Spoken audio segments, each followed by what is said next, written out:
It is time now for Money Power Politics, and a major Wall Street GOP megadonor is speaking out against the Trump administration's involvement in American businesses. At a Wall Street Journal live event, Citadel founder Ken Griffin said most CEOs that he knows find the government's interference distasteful and raise serious concerns about self-serving decisions. Watch this. When the U.S. government starts to engage in corporate America in a way that tastes of favoritism, I know for most CEOs that I'm friends with, they find it incredibly distasteful. Like, most CEOs just don't want to find themselves in the business of having to, in some sense, suck up to one administration after another to succeed in running their business. This administration has definitely made missteps in choosing decisions or courses that have been very, very enriching to the families of those in the administration. And that calls into question, is the public interest being served? Our nightcap is still here. When I heard Ken Griffin saying this, I was in my office. I thought I was at a dinner party, because you do not hear any public-facing CEO. You do not hear any hedge fund manager. You don't hear anybody from Wall Street publicly criticize what's happening in terms of self-dealing, self-enrichment, the government's involvement in private. You don't hear anybody speaking out like that. And Ken Griffin, you could love Wall Street or hate him or hate super rich people. He matters in Republican circles. He's a king in Florida. He's a king in the Wall Street community. He's one of the biggest donors to Republicans. He gave tens of millions of dollars in the 2024 election, not to Trump, but to Republicans. I find something he just said there a little questionable. He said CEOs don't want to be in the position of having to suck up to administration after administration. Well, that's not really true. What do you think that they do? What they don't like is having to do it publicly. They're happy to do it privately. What they don't like is these demonstrations of fealty that you have to make to Donald Trump. I think it's interesting. So Griffin is actually, he is being brave. You're right. Lots of people say things quietly that they are not willing, even among hedge funders. But a lot of CEOs, actually have issues with Trump where he has leverage over them. He can find leverage on everybody. The tariffs are leverage over domestic CEOs. He can have leverage over any business person. It's harder with a hedge fund. It's harder to figure out where the leverage is. You can call out all of your voters and you can say, don't buy products from Target. You can't say, don't invest in Citadel, the hedge fund. Yeah, because regular people can't invest in Citadel. Because they can. So he has some freedom there that other CEOs don't. But he is being braver than a lot of Wall Streeters. But I do question this idea that this is profoundly different from the way it was before. It's just public. Okay, you worked in the Obama administration. His investments in clean energy were highly criticized. But have you ever seen anything close to the kind of involvement that you are seeing from this administration in American business? No, not even close. Because if you look at, I'm thinking about Steven Schwartzman, right? He compared Blackstone. Right. He compared Obama to Nazi Germany, I believe, for wanting to raise taxes on rich people. And he was ready to go full Nazi comparison. And now Ken Griffin is saying it's distasteful, right? like a wallpaper you don't really approve of, like it's slightly garish. Like, this is, I understand it's brave, but what passes for bravery is also so pathetic. And it can be both at the same time. I but wonder it is what really Steve said about Charlottesville. Did he talk about it with Trump when Trump sat next to him at Steve's birthday party in Palm Beach? What is your reaction to these deals? He actually sat between Ivanka and Trump, so I should just clarify that. What is your take on these deals the White House has made really to enrich themselves and their families, right?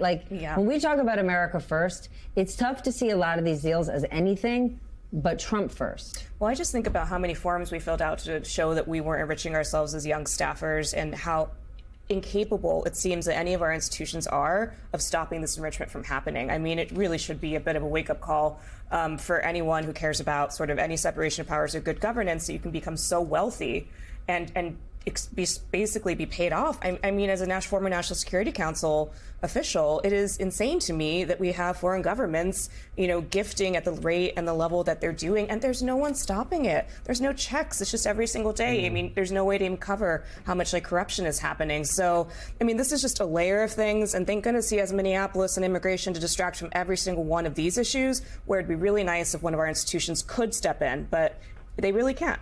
Max, congressional stock trading for years was a hot topic for me. Closing the carried interest loophole was something I was deeply interested in.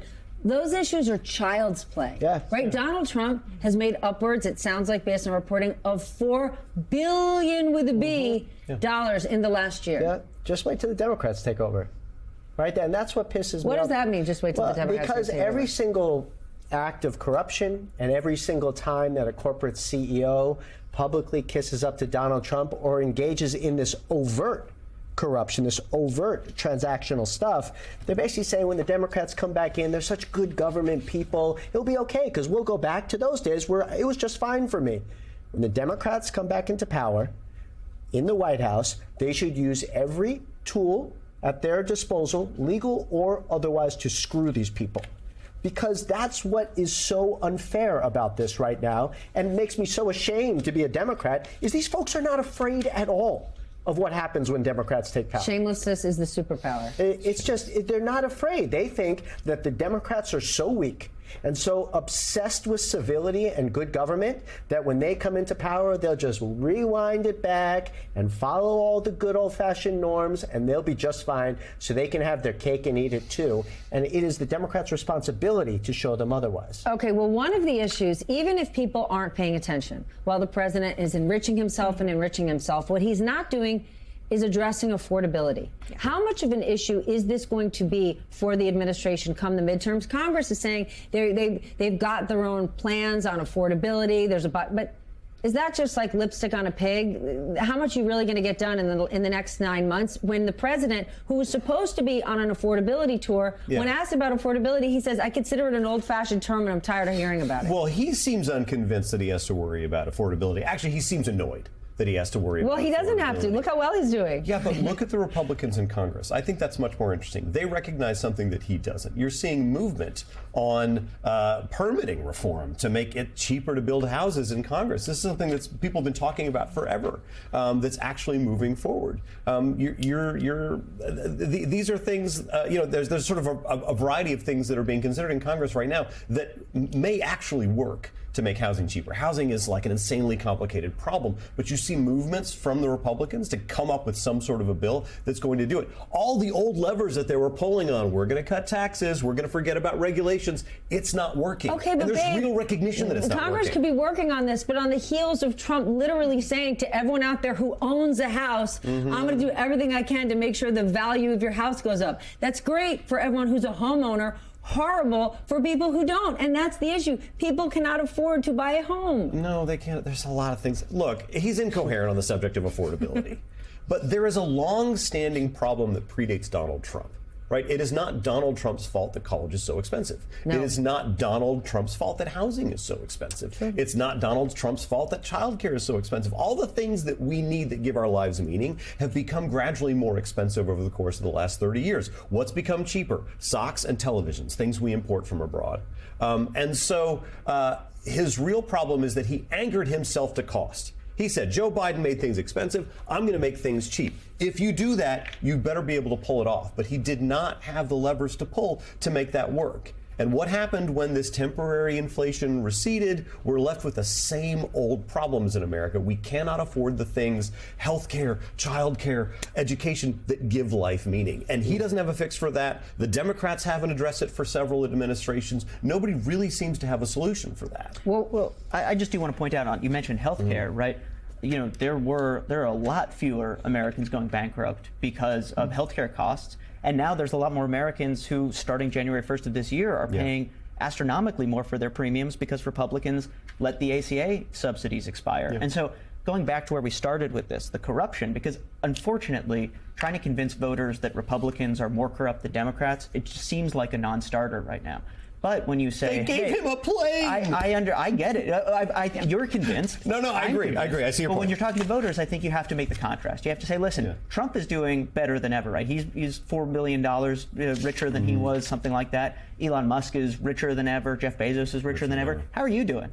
Because I think that's when those two things come together, when that contrast is made, then I think that's what highlights the corruption. Until then, it's not going to stick. Last point to you. Yeah, I just think we have to also acknowledge that people like that Trump is rich, and they admire that, and that's part of his appeal, actually. And I think that's why some of these stories, like I've talked to many voters in different campaign cycles where that's an impressive point, especially some voters of color. We wonder why Latinos shifted. I mean, you talk to them, they want to be an impressive business person, and sometimes they see it like he got a great deal. So once again, I think there's an alternative Democratic messaging on affordability. I want to know who they think they're making life more affordable for, because there's a lack of specificity in the party on both sides, and that's a real opportunity electorally to be really specific. I've worked on so many campaigns. You can't say the word poverty. You can't say, you want to try and reach out, but I always find it a little vague who we're trying to improve affordability for.